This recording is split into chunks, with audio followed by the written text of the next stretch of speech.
What's up, YouTube? Okay, yeah. We'll see if that makes sense. Hello, YouTube. Welcome back to our channel where we try to predict the English Premier League game week every week, always chasing that perfect 10 out of 10. If you like what we're doing, please like and subscribe, and don't forget to turn on your notifications if you like what we're doing. Let's go. Alright, big week this week. The bottom two versus the top two, yeah? Starting off with that. Yes, okay, so Norwich versus Watford, the bottom two at the moment. Norwich lost 2-0 at Brighton, where they only had 7 shot attempts the whole game. Pretty poor. I expected a Brighton win, but not 2-0. I was expecting maybe 1-0. Yeah. Poor away form continues. And Watford, on the other hand, also lost at home 2-1 against Chelsea, where they only had a third of the possession.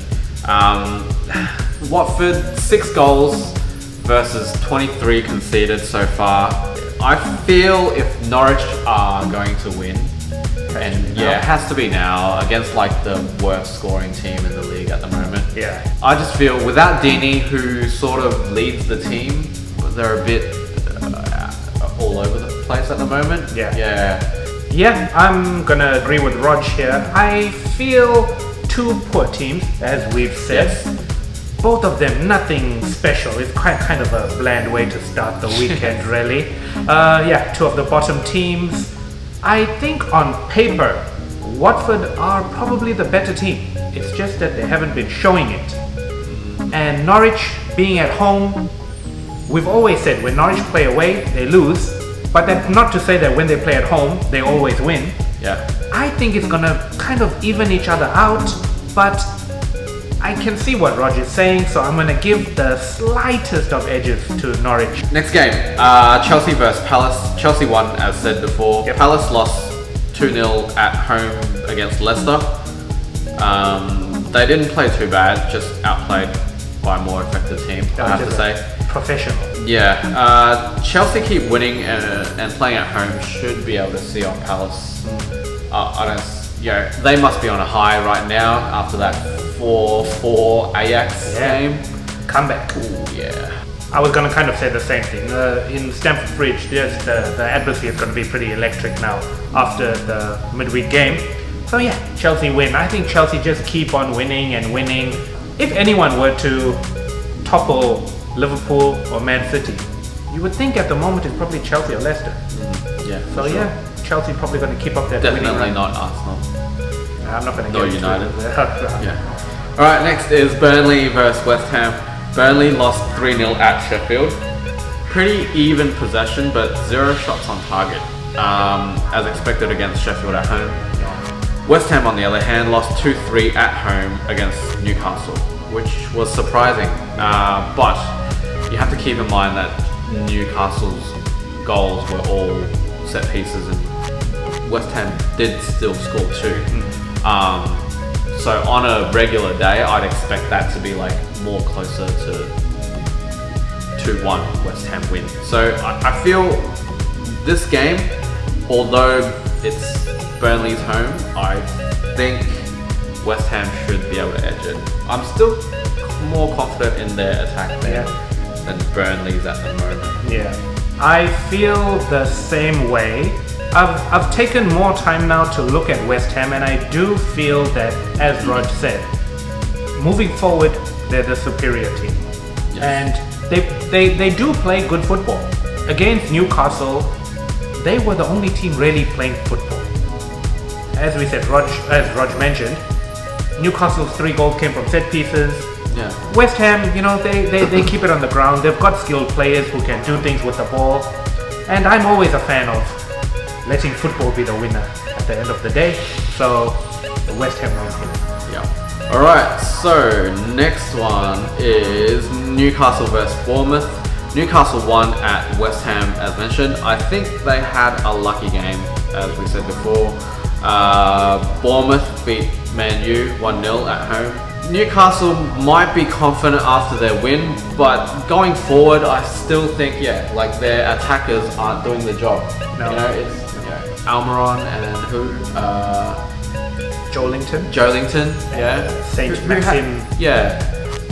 Joelinton had a few goals early in the season, but just not regular enough, not consistent enough, and don't even start with Almiron. Yeah. So, Andy yeah. Carroll's still in the shadows there. I wonder if Yeah. he's going to end up starting.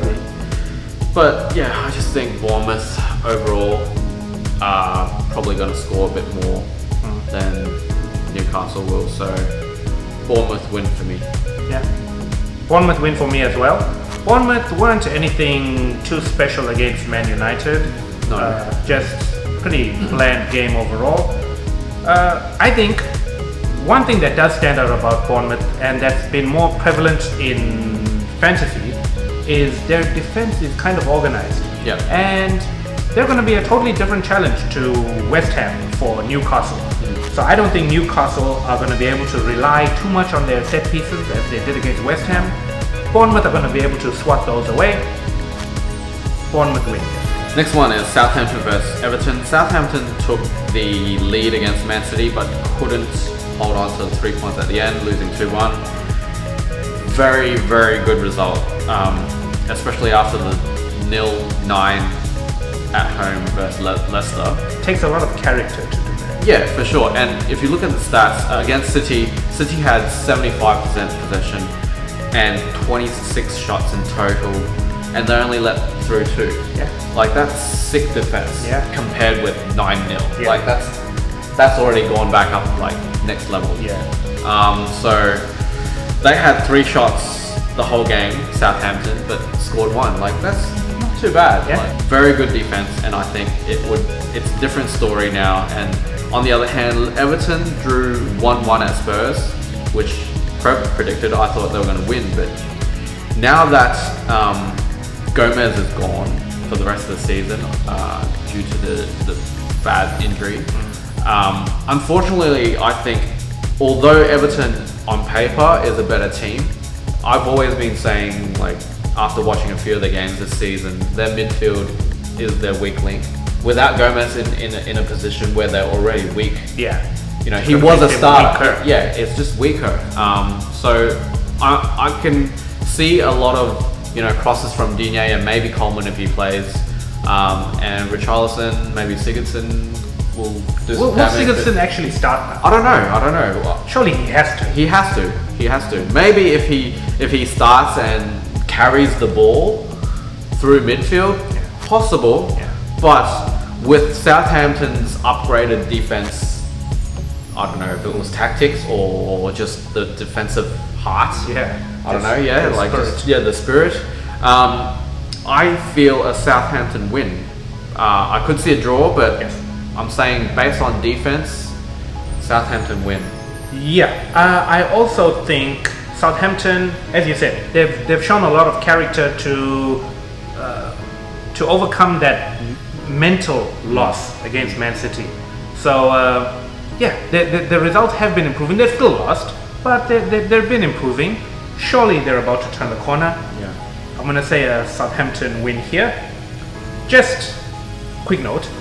I'm not sure if Roger and I have spoken about this on camera before, but we've got this thing called a mentality clause. Yeah. We came up with it 2 seasons ago? Last season. Last season. When tragically the Cardiff striker Emiliano Sala, he passed away in that plane crash. And at that moment, we felt that, as sad as it is, these kind of incidents can start a fire in the hearts of the stadium, you know, the fans, the players, the manager, and it pushes them forward to improve. So after that example, Cardiff went on a bit of a run, out of loyalty and respect to their teammate and friend. They did really well. Same thing with Leicester, when unfortunately their owner Passed away. in the helicopter. Yeah. Same thing. They had the ability within the team. It's just things weren't clicking before that, but when they all came together to fight for a purpose, they went on this run. I'm wondering if the same thing will happen with Gomez after his serious injury. But we were talking about this, and it seems like Everton maybe just don't have that ability in the team to be sparked. I'm not sure. I feel they probably do have that mentality or the quality to be sparked. Yeah. But I don't feel leg breaks are as bad as the pass away. That's true. Yeah. Yeah, I mean, for sure. Like Welbeck broke his legs. You know. Yeah. Bellerin broke his leg. You don't see Arsenal like firing up or anything like that. Just based on form, and if the team stay the same, Yes. like or similar, I feel that Southampton win. Yeah. Southampton win. Okay, moving on. Spurs versus Sheffield. Now, Son's red card for that Gomez challenge has been rescinded, but still, I think they have defensive problems. You think? And I think Sheffield are the better team here in terms of defense, And definitely, and form. Who Sheffield beat Burnley 3-0 at home last game. I think this will be a good game because Spurs will be a better challenge for Sheffield's defense compared with previous games. And I think because of what we saw last game at home for Sheffield, where they played Mousset, Yes. and he got a lot of assists. All. Yeah, Assisted all the 3 assists. Yeah. And he's a forward player. So if it was me, and I was the Sheffield coach, I would swap the. I've got my defense fixed. Like they're set. Yeah, I know I can defend. So all my changes are going to be up front. And the people who haven't scored enough, I'll just swap with people who can score and have been performing. And if that's the case, then I can see Spurs being troubled by this person they've never played before. Yeah. You know, unpredictability factor. Yeah. Sure. Who could make a difference here for Sheffield? So I could maybe see a Sheffield win here. Yeah. I mean, I'm also, for some reason, I just feel a Sheffield win here. I do think Lundstrom last week, defender, 2 goals. That he's always going to be bombing forward. The likes of Rose and who's on the other side? Aurier? Is he not? I don't think they're going to be able to. They're not defensively sound. No. And I do think Sheffield, they can target that and they could score 1 or even 2. Yep. Yeah. So, I mean, it would be easy for us to say a draw. A draw is very possible.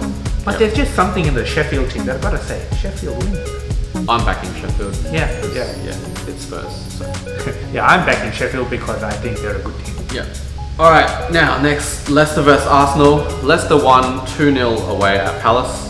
They controlled the game very well. Arsenal, on the other hand, drew 1-1 against Wolves at home, which was another poor display of defending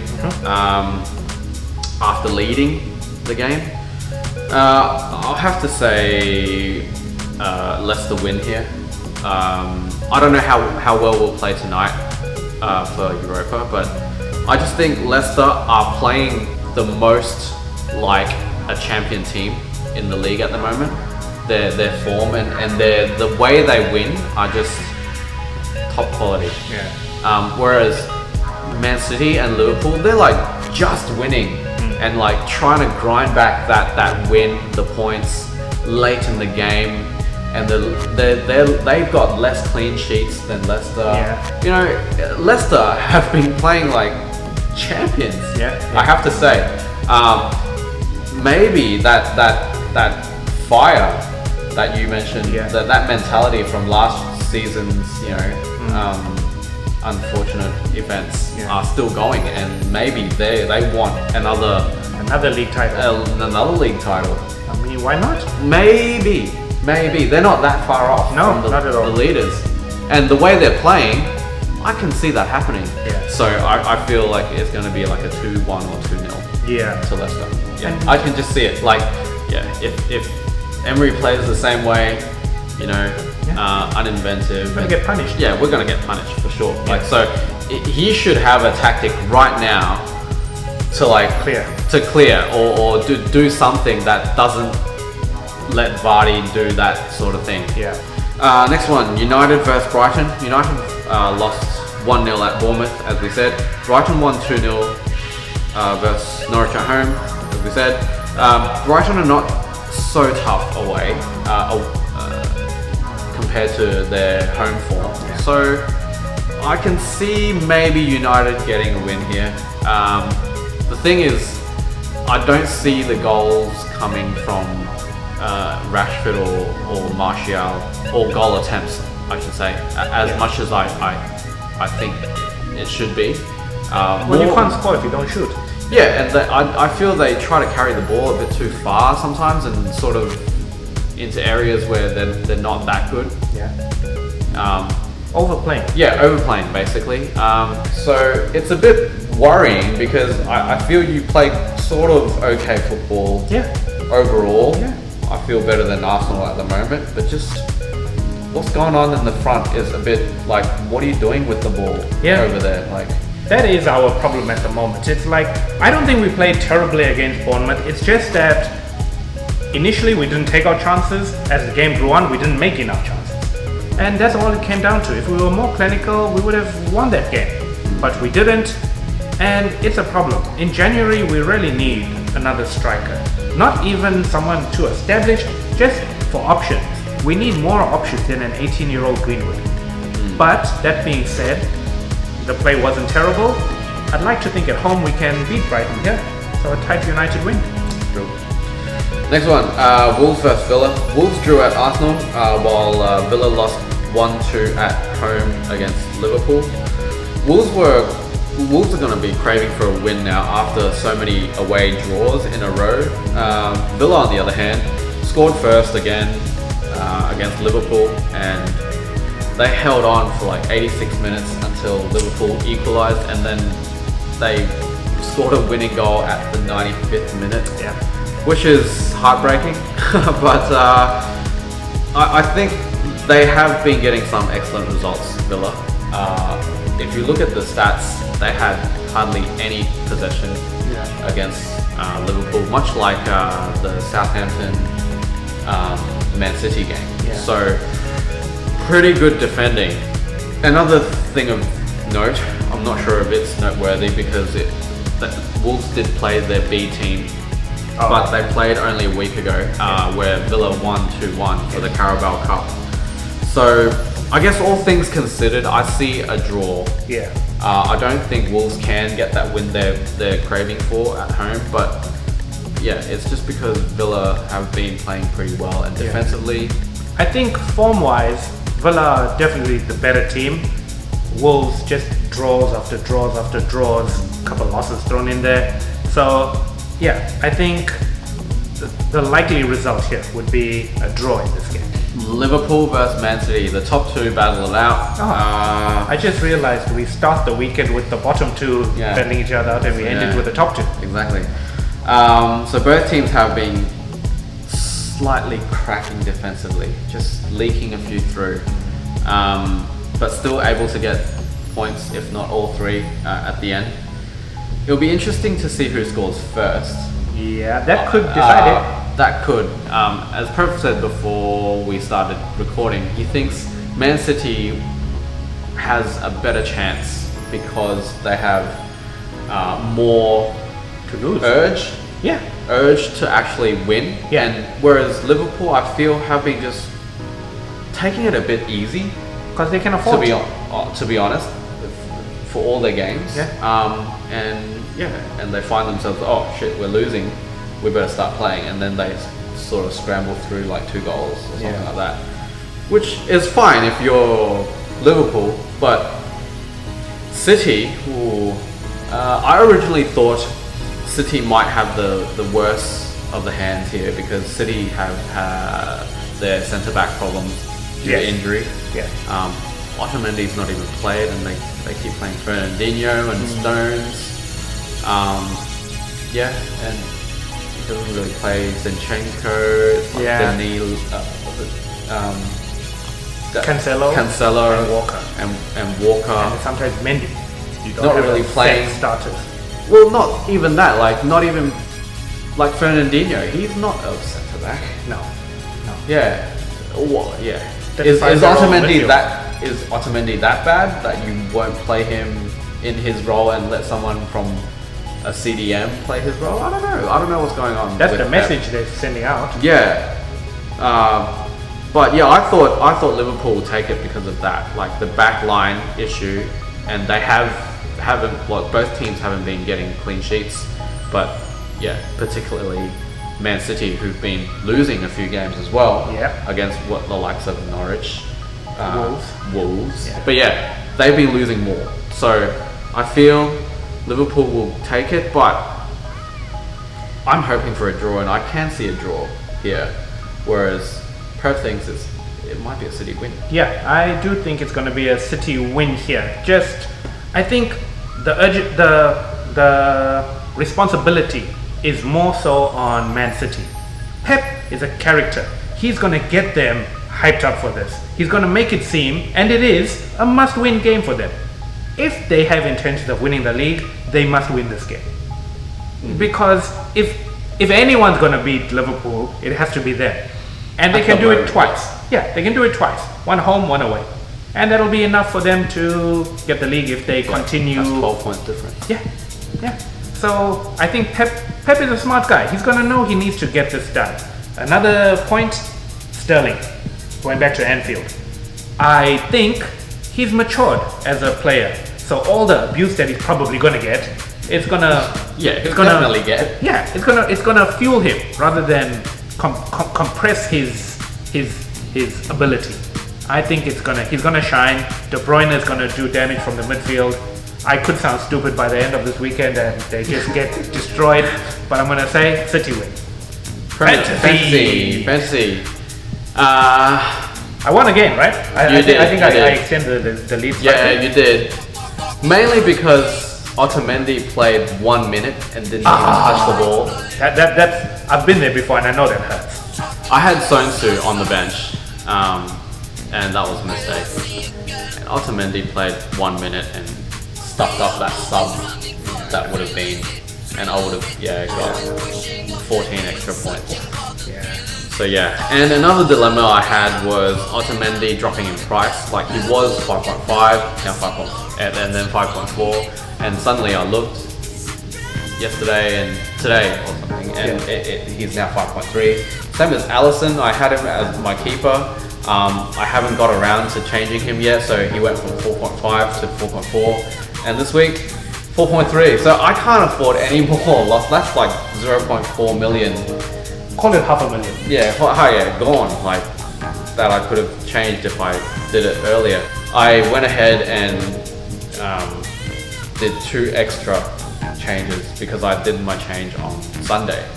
So 3. I've got 3 changes total this week, and so here's my team. All right.